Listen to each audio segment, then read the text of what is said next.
It's my real pleasure to introduce Dr. Faraaz Rahman, who is our structural interventional cardiologist.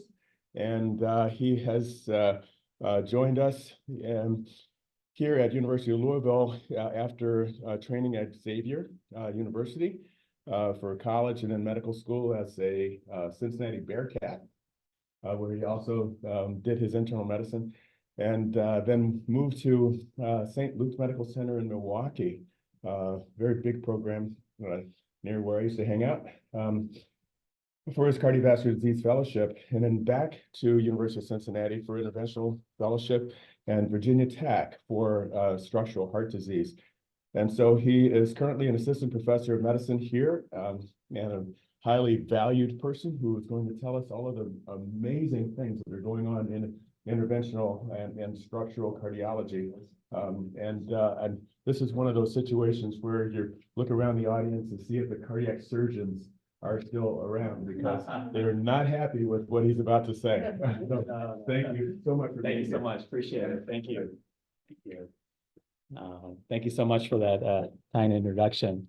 I wanted to talk about structural heart transcatheter innovations today. Give you guys an overview of structural heart procedures, what we do, and some of the things that are on the horizon. Thank you very much.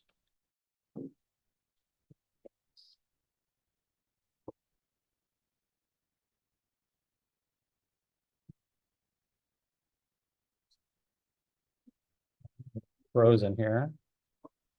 Oh, that'll be right. I'll just use the mouse here, Oh, or the keyboard here. just might be the battery. No, it's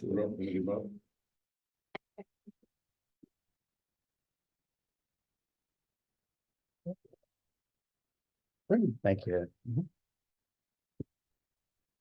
So some of the questions I often get is, what is structural heart intervention? What does the practice of structural heart disease encompass today? What are the common procedures and devices that we currently use? And what are the upcoming advances that are on the near horizon in the field of structural heart intervention? People also often ask me, what is structural heart? Is this a new field? Well, generally, no, structural heart is not a new field. Structural heart disease has been identified and treated for decades, as long as cardiology has been around. But when we talk about structural heart today, we generally refer to the contemporary practice of structural heart, which are contemporary procedures, which are usually percutaneous transcatheter procedures using specific devices and techniques that are usually minimally invasive and do not require the need for open heart surgery. A lot of these procedures and devices have been adapted from our work in coronary intervention, and we applied some of those same strategies to do other things in the heart and treat other conditions of the heart. A lot of these structural heart diseases involve diseases of the heart valves, including the aortic, mitral, pulmonic, and tricuspid valves. They include the diagnosis and management of patients medically that have valvular heart disease. Also includes the treatment of adult congenital heart diseases, such as atrial septal defects, patent foramen ovalis, ventricular septal defects, as well as treating patients that have had previous prosthetic valves implanted, which may include pathologies such as paravalvular leaks or failure of these prosthetic valves. It also includes left atrial appendage interventions in patients that have atrial fibrillation, as well as a miscellaneous bucket of many other conditions. Today, I'll give you an overview of what these treatments encompass, what we do on a daily basis, and what are some of the upcoming advances in the next year or few years coming. A lot of my residents, medical students, cardiology fellows ask me, will I be asked about structural heart on the board exams? And my answer is yes, of course you will. You'll be asked about the diagnosis of pathologies, aortic stenosis, mitral regurgitation. What are the treatments of these structural heart disease conditions? What are some of the procedures and treatment choices that you may recommend or refer your patients for? What are the complications of these procedures that we do? And of course, imaging, especially for cardiologists, echocardiography, CT imaging is an integral part of treating patients with structural heart disease. what I do on a daily basis involves a multidisciplinary heart valve team. When these patients have these complex conditions, we employ a team of many different specialists, which includes structural cardiologists. They include CT surgeons. So CT surgeons are integral to what we do on a daily basis, treating these patients. It also involves cardiac imaging specialists, general cardiologists, radiologists, cardiac anesthesiologists, internists, primary care doctors. Everyone has a role in these treatment modalities. And sometimes it all begins with a heart murmur. You guys and gals all see heart murmurs in your clinics, in the ERs, on the wards. A lot of times the heart murmur starts the referral. Patients are seen in our valve clinics, and they are evaluated, diagnosed, and sometimes they need procedures, sometimes they need surgeries. Other times we can employ medical management or monitoring of these patients until they need other interventions. So I'll start with an overview of the sphere of aortic valve. Aortic valve pathologies is an area we spend a lot of time on in structural heart disease. Aortic valvuloplasty is a procedure that is no longer done very commonly, but has been done for many decades. Basically, you're taking a balloon and you are expanding an aortic valve that has pathology of stenosis. This quickly evolved into what we do with transcatheter aortic valve replacement now. It's the same concept that we adapted to not only balloon a diseased aortic valve, but also to implant a stent valve at the same time. The treatment of aortic stenosis is one of the major procedures we do in structural heart disease in native as well as bioprosthetic aortic valves. And also now we have new aortic valve prostheses being available for aortic regurgitation that are transcatheter delivered. Today, the vast majority of patients that undergo aortic valve replacement in the United States receive a transcatheter minimally invasive aortic valve, or also known as TAVR. It has become basically the standard of care. Not everyone is able to qualify for TAVR, but the vast majority of patients in the United States that receive aortic valve replacement now receive TAVR. And I'll go through that in detail in a minute here. TAVR has progressed quite rapidly. The first transcatheter aortic valve was implanted in 2002 by a gentleman named Dr. Cribier. The numbers have increased exponentially since then. FDA approvals have been going on for the last decade. Initially, it was only patients that were very high risk for surgery. Patients that were extreme risk that couldn't get surgery were cleared to get TAVR. But slowly that progressed. We're now moderate as well as low risk patients. Basically, all risk spectrum patients are appropriate to consider for TAVR. Now, there are some nuances to who we decide gets TAVR, who still gets surgery, but you can consider all patients at this point. There are 800 plus TAVR centers in the United States now.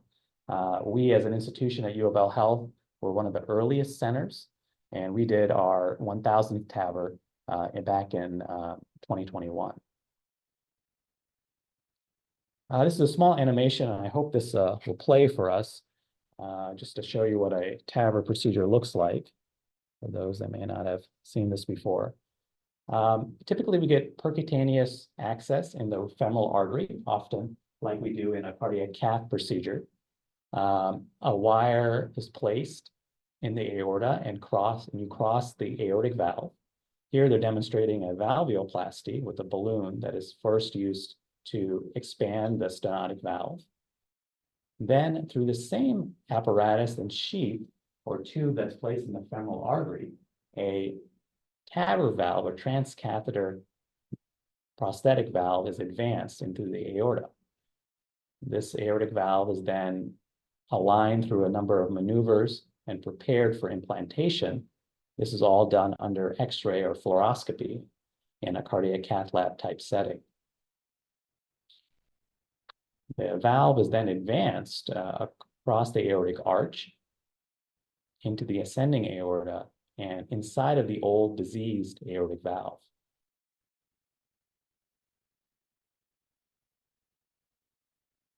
See the valve coming into place here. And there are a few different types of valves, but in this particular valve that's illustrated, it is deployed using a balloon expansion device. Essentially, a balloon is inflated that then inflates the valve and expands the valve. And this is all done under a beating heart, and we actually do rapid pacing to drop the blood pressure to ensure stability of the valve during deployment.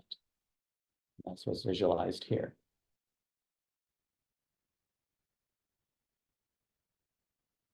And then you have a fully functioning valve instantaneously for the patient.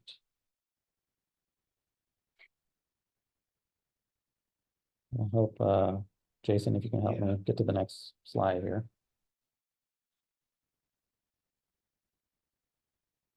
This procedure is fairly quick, within 45 minutes or so, the entire procedure can be completed. Most patients are up and walking the same day and home the next morning from this procedure.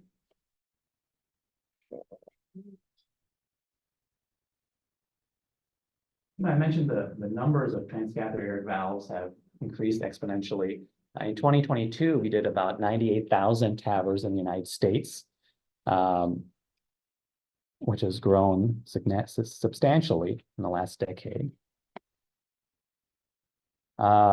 Interesting fact, Wyoming was the last state in the United States to do TAVR. In 2020, the state of Wyoming started their TAVR program. This is a graph that just shows the number of total TAVRs in the United States versus surgical aortic valves, which are known as SAVRs.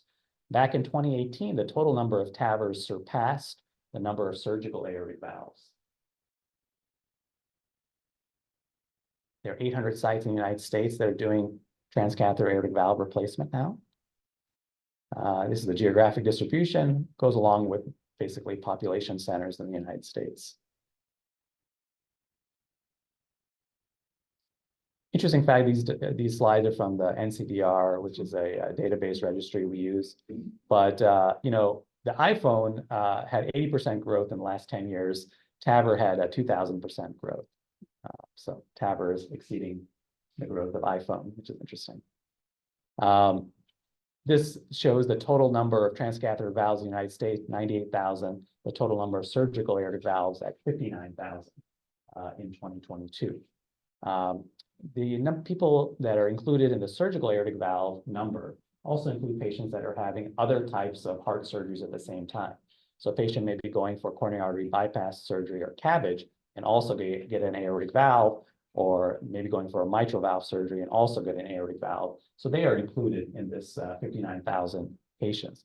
The number of isolated or only surgical aortic valve replacement surgeries is much lower, and I believe that's about 17,000. So what are the indications for transcatheter aortic valve replacement? So the indication for aortic valve replacement in general is severe symptomatic aortic valve stenosis.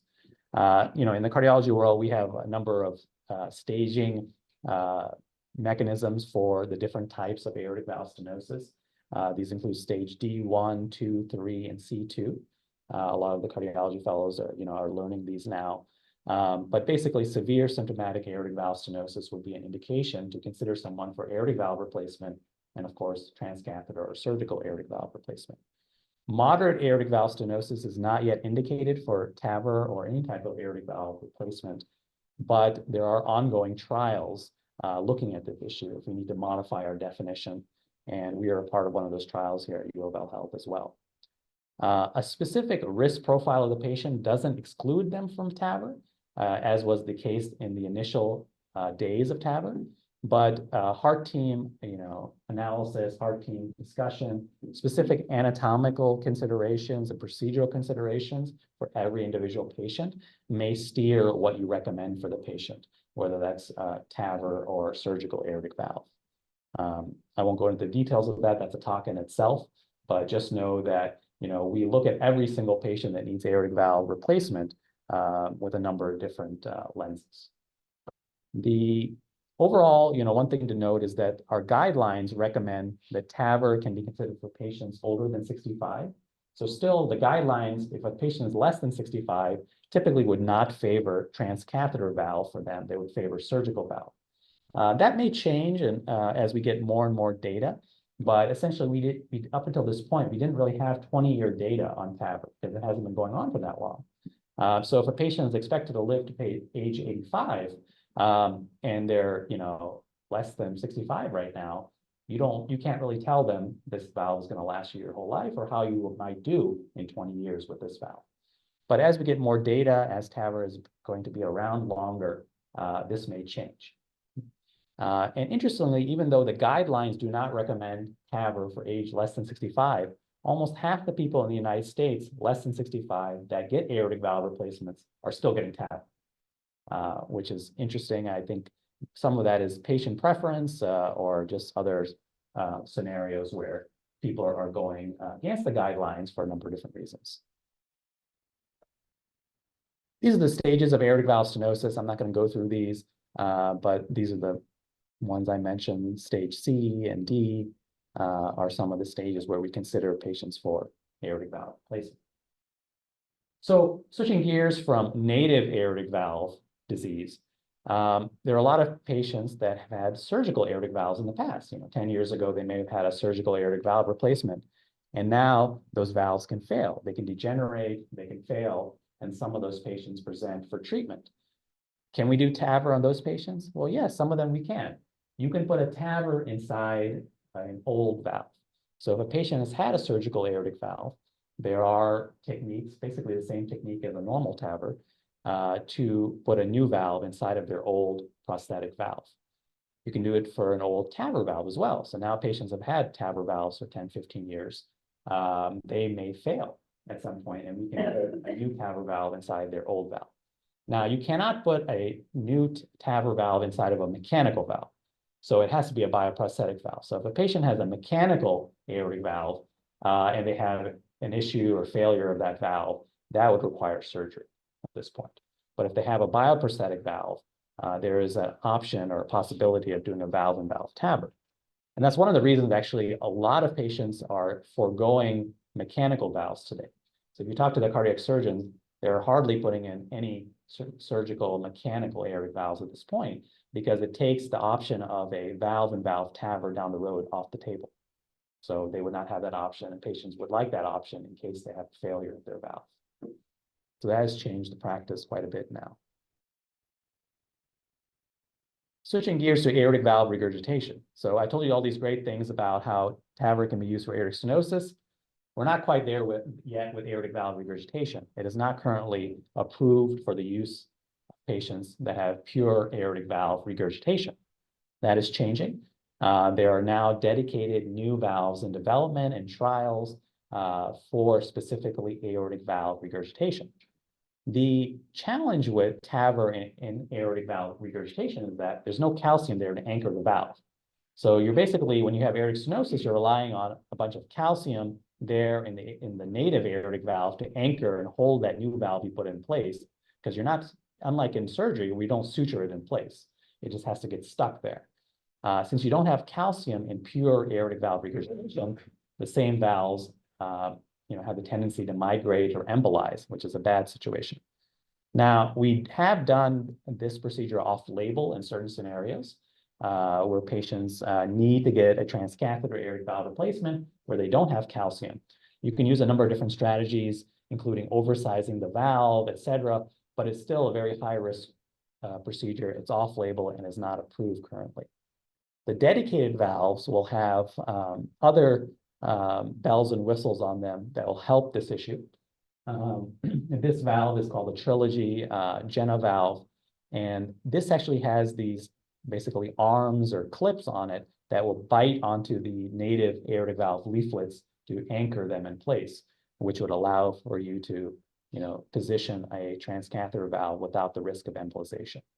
So this is hopefully will be approved in the United States in the next year or so. So, of course, mitral valve is another big area of structural heart disease intervention. Mitral valvuloplasty for rheumatic heart disease has been ongoing for many decades, and it's a very common procedure, not in the United States, but across the developing world for mitral stenosis. In the United States, for mitral regurgitation, we have a transcatheter mitral valve repair device, which is called a mitral clip. It is commercially available and is used to treat mitral valve regurgitation.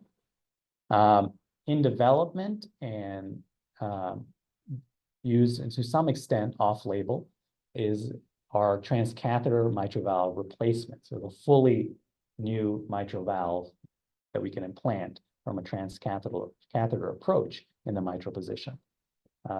Unlike in TAVR, these have not become as common yet. This is what a mitral clip looks like. Essentially, it is also a percutaneous procedure where we go into the femoral vein up into the right atrium, do a transeptal puncture from the right atrium into the left atrium, and steer this small clip device that has little teeth on it that can grab the two leaflets of the mitral valve, hold them together, and cinch them in or bring them closer together to reduce the regurgitation or leak in the mitral valve. I think this video will hopefully play here.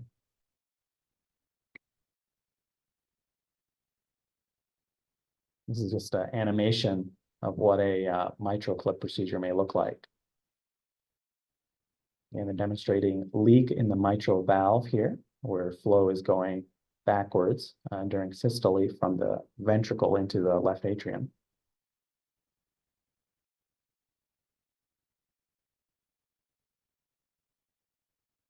And there's, typically we describe mitral regurgitation in two categories. One is degenerative mitral regurgitation, and one is functional mitral regurgitation, which may be due to cardiomyopathy or dilation of the left ventricle. There are a number of different conditions that can cause this, including ischemic heart disease, flail leaflets, damage to the leaflets, just senile degeneration, as well as heart failure. This is what a mitral clip device looks like. This is outside the body. It's a large apparatus that has all these levers and knobs that help maneuver and steer the device that we do under echocardiography guidance as well as fluoroscopic guidance. They're illustrating the transeptal puncture here, going from the right atrium into the left atrium.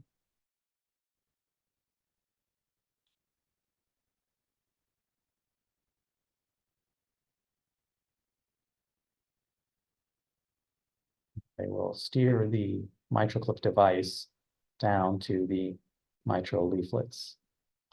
And this clip device is very small. It's about the size of a coin, or I think a dime. It's about the same size as a dime.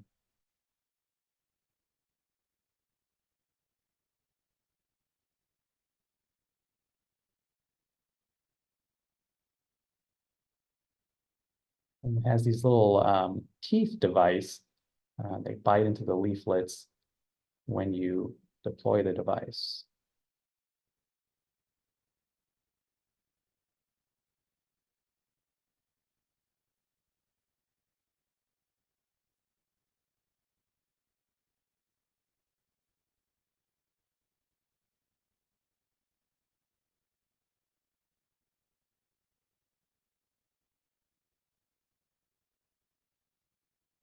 They have now deployed the device, they're checking it, and they're releasing it. And that's it. Again, this is a percutaneous procedure.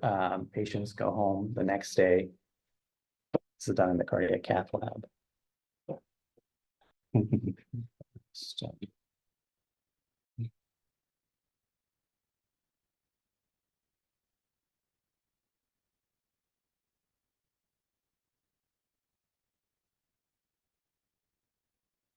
So right now, mitral regurgitation is the indication for mitral clip. And these are generally patients that are at high surgical risk. So unlike TAVR, which is available to patients of all risk categories, mitral clip is typically reserved for patients that are higher risk for surgery up until this point. Again, this will evolve and change as our techniques improve, as our devices improve. There's about 14,000 of these procedures done in the United States every year. Currently, mitral valve surgery is the predominant therapy for these patients, but this is slowly changing and may evolve.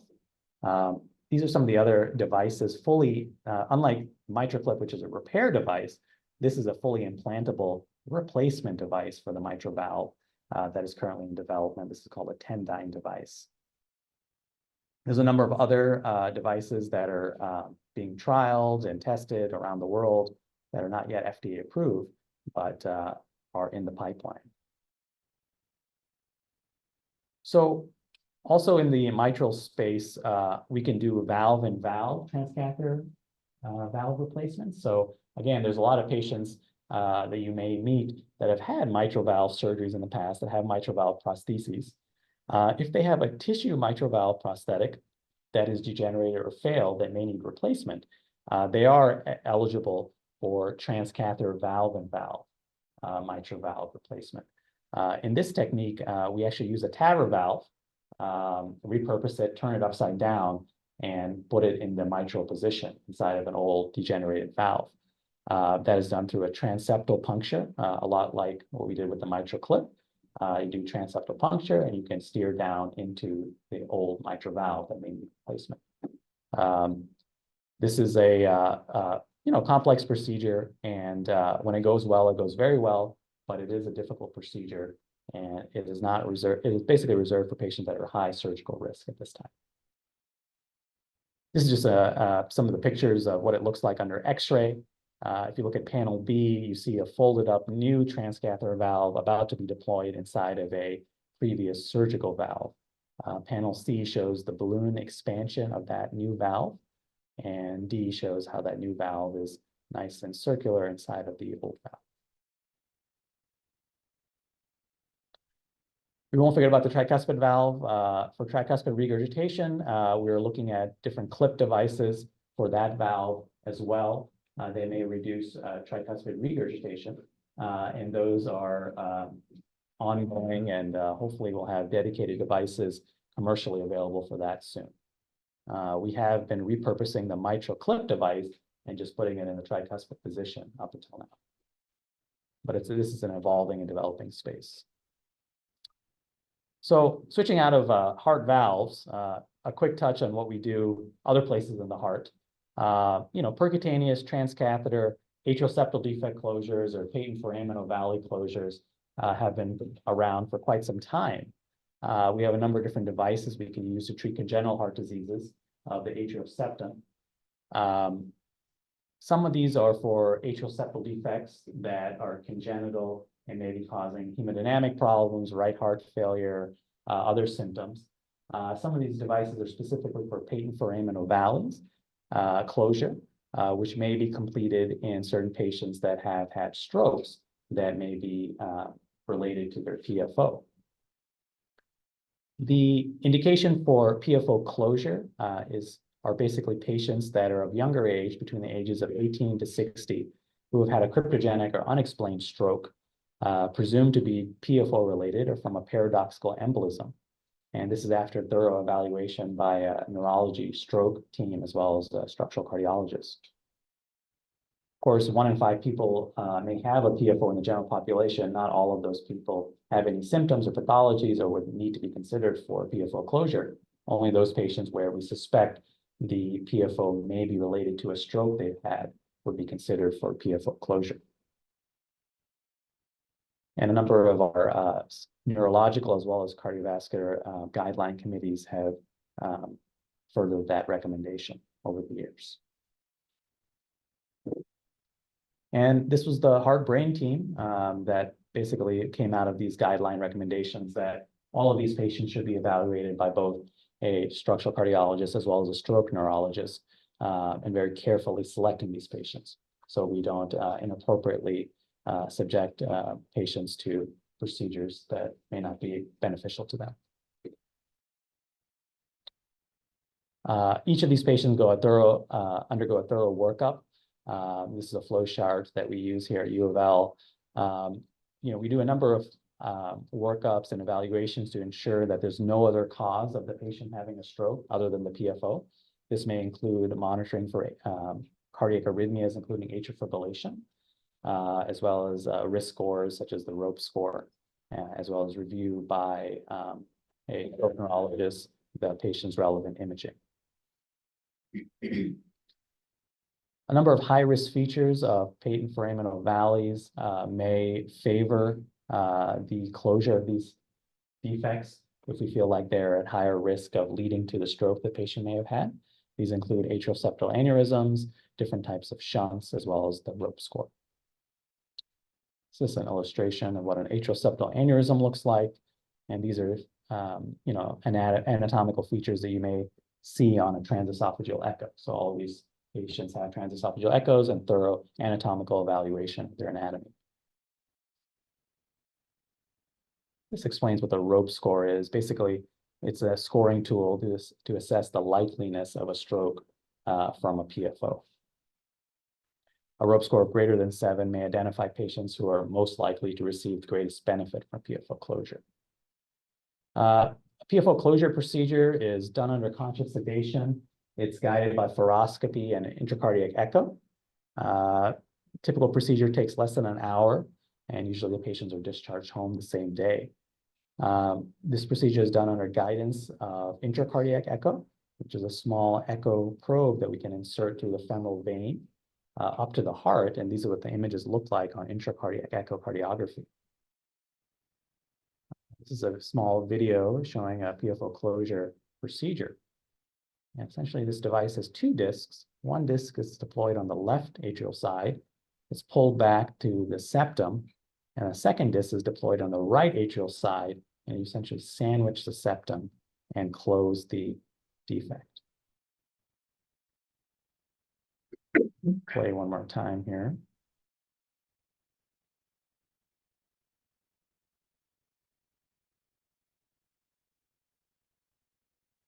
And this is what the same procedure looks like on echocardiography. You're looking at the septum here, atrial septum, and a device is going to be placed with one disc going on the left atrial side, a second disc going on the right atrial side, which is at the top of the screen. And you sandwich the septum and release the device.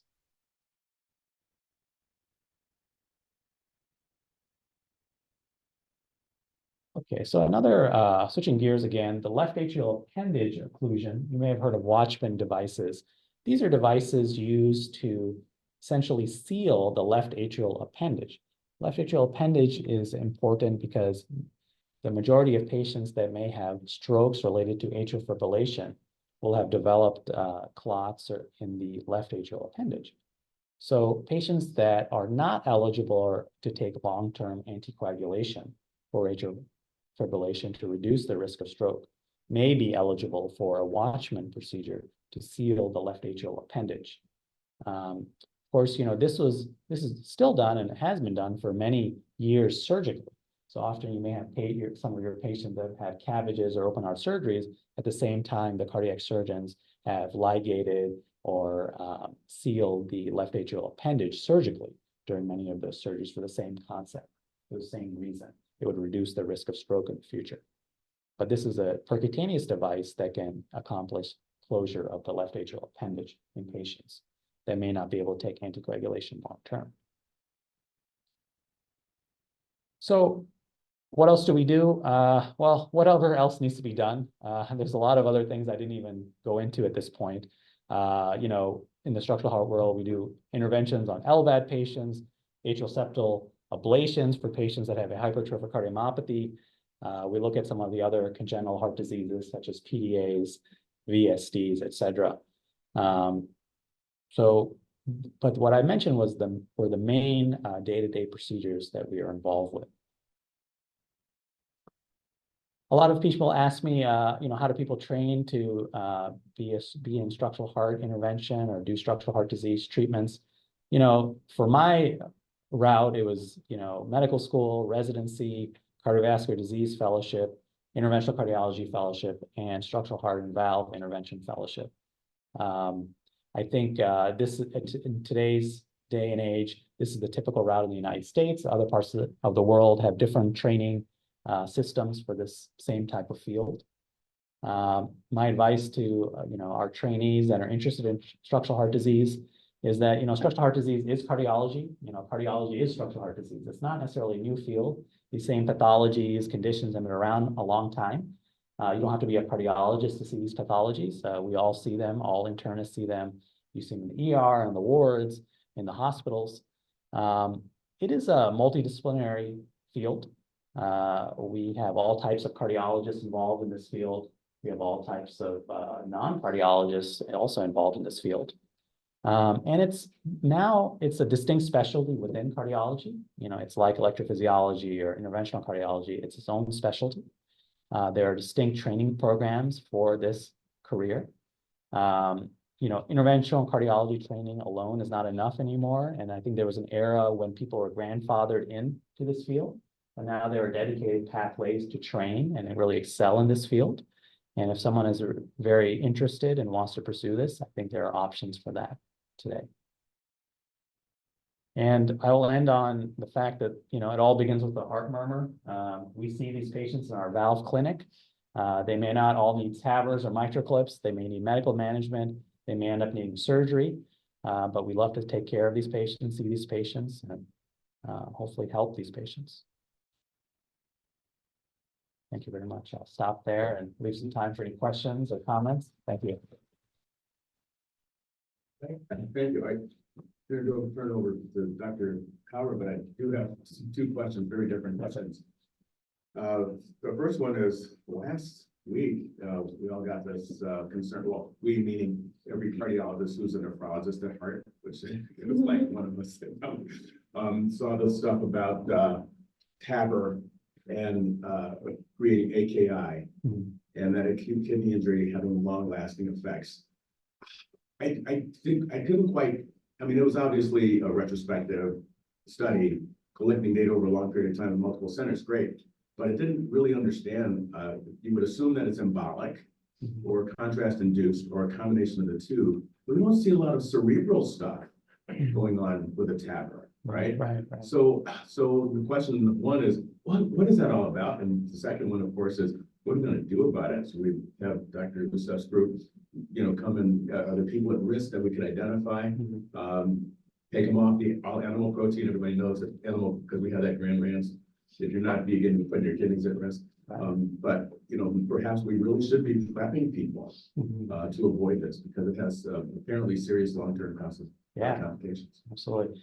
You mentioned two big things. One is renal failure and stroke, which are known complications and something of TAVR.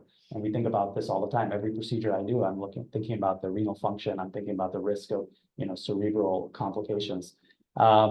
We do use contrast, obviously, in these procedures. We work very hard to minimize this. There are a number of different techniques and strategies we use to minimize this. A lot of these patients also get CTA imaging right prior to this procedure. So that's also another dose of contrast. I know we're using as little contrast in those studies as possible now. We're trying to refine our methods. So the entire process, hopefully, will use less contrast. I think that's the way to go. One is less contrast. Other is also reducing the risk of, embolism or some procedure-related complication, whether that's to the kidney or to the brain. And there are a number of different embolic protection devices that we were assessing and considering, but those have not been proven to show much benefit. So we're not routinely using those. But there's more work to be done, I think, in that sphere. You're right. Absolutely. So renal failure was upfront or long term? It was acute, defined as within 21 days, and then it had to really bad long fast. One thing that I remember from a long time ago was that if it's embolic, you usually get some eosinophils in the urine. That's still true. Well, you can, but I don't think that you should say that if you don't have eosinophils, it's not embolic. Right. It's one, so. All right, well, I will do the right thing, which is to hold my second question until everybody else is talking. Yeah, I just found it really a very nice overview. So great job on that. I think for the medicine audience, it's really illustrated to see how far this field has come. Just as an anecdote, I found out recently when Alan Crebier first submitted his abstract on this valve, it was denied. People said, this is a crazy idea. This is never going to work out. and then you showed this 1,000-fold increase. I should have invested in this rather than stock, right? But the questions I have for you are, this is really a phenomenal field, as you showed. The surgeons have had to learn new skills, and obviously they're part of our team, and they still have a very important role in this. But the questions for you are bicuspid valves. That's sort of been an outlier when it comes to TAVR aortic stenosis. Where do you think the field is going there? And then you touched on another very important topic as to the valve and the appropriate implantation of these valves in the right kind of patient. And if you're 50 years old and you get hardware inside one of your aortic valves and you're not removing the calcified leaflets, and you keep getting valves every 10 years in that narrow space, eventually you end up with really bad functional aortic stenosis, as opposed to an open procedure when a surgeon has direct access and can scoop out all the calcified tissue, open up the ostium, and then put in a valve. So, that sort of, I want to get your opinion about both of those things. Bicuspid valve, where do you think that field is going? And number two, what's the right age, in your opinion, to start putting in this? Because as we recognize, people are going to need further procedures down in 10 years or so. Right. No, those are very good points. And, there's a term we use in the TAVR world called lifetime management of aortic valve disease, basically. So, how can you not just treat the patient currently, but for their whole life? How are you planning out the rest of their life? As we know, there are bicuspid aortic valves, there are tri-leaflet aortic valves. The tri-leaflet aortic valve stenosis typically happens in older ages, right? So 70-year-olds, 80-year-olds. That's usually the age group for tri-leaflet aortic valve stenosis. We do have a number of patients that get aortic stenosis young, the 50-year-old, the 60-year-old. Those are usually bicuspid aortic valves. The bicuspid aortic valve has a little bit of a different anatomy. There's a number of differences that are procedurally important. One of those is that it's an oval shape, and like a tri-leaflet valve, which is more circular, a bicuspid valve sometimes tend to be oval shaped. They also fail differently. Yes, they develop aortic stenosis, but they also develop aortic regurgitation. So a lot of the patients with aortic regurgitation are bicuspid aortic valves. These patients also have other aortopathies. So they have aortic root dilations, aortic aneurysms.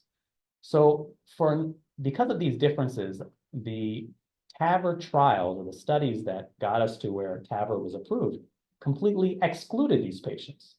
So the initial trial said, oh, you have a bicuspid aortic valve, don't worry about it. We're not even looking at you for TAVR.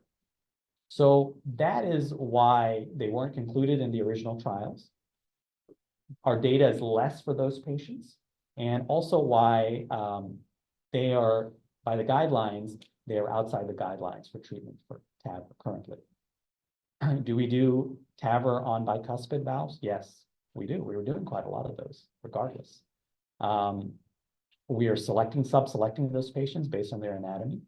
Some of them do fine. Some of them are less good results. So for a young person that has a bicuspid aortic valve, I think you should favor surgery based on our experience thus far, based on our data and guidelines, but also based on our current devices as well. These patients also, if they have an aortic aneurysm that's 5 centimeters, they should get a surgery for both the aortic valve and the aneurysm if possible. So, I think this is going to evolve as our devices change, as our techniques get better. One of the iterations of the TAVR valve that happened in the last 10 years was reducing the leak in the valves after you place them. The original valves, if you put them in an oval-shaped annulus or oval-shaped patient, or oval-shaped aortic valve, they would have a lot of leak there. Now we have different skirts on the device, or essentially, ways to reduce the leak in these valves. So even if the valve is a little bit oval-shaped, it's less likely you're going to have a leak because you basically have a little skirt, a cloth skirt there that will seal the leak. So for that reason, the issue of aortic or paravalvular leak has become less. So to answer your question, I think bicuspid aortic valve, you have to look very carefully and be very careful about offering them TAVR. You have to make sure you're going to get a good result. And that's procedural device-related issues, that's anatomy issues, that's the other issues with the patient, like what are their options, essentially. I hope that's kind of what you're thinking about, Absolutely. right? I think your other question was about the lifetime management of these patients. So, you know, we kind of quote, so when we're talking about tissue valves or bioprosthetic valves, whether they're surgical or TAVR, we kind of give, you know, the patient always asks you, or your referring doctor will ask you, oh, so how long will this valve last once you put it in? And, you know, my favorite thing to say is that, you know, the same thing the guy that sells you tires says. How long is it going to last? Well, it depends on the weather and how you drive. So I think the same thing applies to prosthetic heart valves. How long is this going to last? Well, it depends on the weather and how you're going to drive. So the younger patient that's very active, that's going to wear out this valve quicker, is going to have a less life of a prosthetic valve. We know that. I mean, that's data from the surgical valves. Other metabolism issues in each individual patient may affect that. You know, renal disease patients, they develop a prosthetic valve failure quicker than, you know, the general population. But if we say that 10 years is the time, let's just give a rough estimate for the all-comer, 10 years. Let's say even 60-year-old patient, 10 years, they're 70, another 10 years, they're 80. Hey, the life expectancy in the United States, 85, maybe they'll make it to 90. So can they get 3 valves in their lifetime? So you can do valve and valve once, so you can get 2 valves. You can't really do a 3rd valve inside that previous 2 valves. So that's kind of our limitation, is 2. So that 60-year-old potentially could need 3 valves in their life, let's just say, or the 55-year-old will need 3 valves in their life. So what comes first is the next question. Is the first valve a surgical valve? Is the first valve a transcatheter valve? So some people argue, hey, just do the surgical valve first. They're young. This is the best time to do open heart surgery if they need it. Get 10, 15 years out of that, and then we'll deal with the valve and valves as they're older. Some people say, hey, why don't you just do the transcatheter valve first? If they live long enough, maybe they're still 65 or 70, give them their surgical valve at that point. And then they don't have 2 valves for most of their life. And if they really need one at age 80 or 90, they can get a valve and valve. I don't think this is answered. And I think it depends on the patient's preference. It depends on the, you know, that discussion you have with the patient. You have to kind of lay it out for them, that this is what could happen. So if they're willing to undergo a surgery now, that's fine. If they say, you know what, I don't even know if I'm going to live 10 years. Why are you putting me through this? I've got other issues going on in my life. This is not the time for me to be, you know, getting heart surgery. Then, you know, you can have that discussion. I don't think there's a right answer yet. Great, and good to have options. Yeah. All right, so I get asked this all the time and I have no idea what to tell people. So this atrial fib and the Watchman. Mhm. What do you recommend for patients? Do you tell them, you know, regardless of the risk of anticoagulation, I really recommend that, or do you recommend the Watchman? And this is mostly from family members that don't listen to me anyway. But at least I want an answer to give them. Gotcha. You know, of course, the Watchman procedure are these left atrial appendage closure devices. They address the left atrial appendage, right? So which is the majority of where the clots may form, the highest risk area in the heart. But of course, clots can form in the left atrium as well, and other parts of the body. So a Watchman procedure would not necessarily protect you in that scenario. That is why the preferred therapy to reduce your risk of stroke in the patients that would qualify for anticoagulation that have AFib is anticoagulation. It is those patients that are unable to take long-term anticoagulation safely, that this is an alternative option. So, you know, these may be patients that just have terrible GI bleeding issues, that they're just not going to be able to take Eliquis or warfarin. Instead of having no protection, this is an option we can give them.